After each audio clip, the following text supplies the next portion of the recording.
আজকে রান্নাটা একদম ঘরোয়া কাঁচা ইলিশ দিয়ে বেগুনের ঝোল। আমি তো প্রথমে ভেবেছিলাম ইলিশের একটু পাকা তেঁতুল দিয়ে টক করব। পাকা তেঁতুল দিয়ে টক খেতে ভীষণ মন চাইছিল।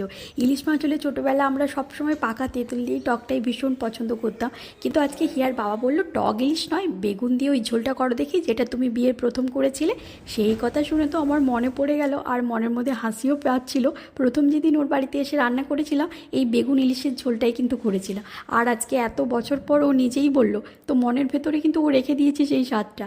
এরপরে ও প্রথম ইলিশ মাছ এনে আমাকে বলেছিল এই ইলিশটা দিয়ে হালকা সর্ষে বাটা দিয়ে বেগুন দিয়ে একটু ঝোল করো দেখি।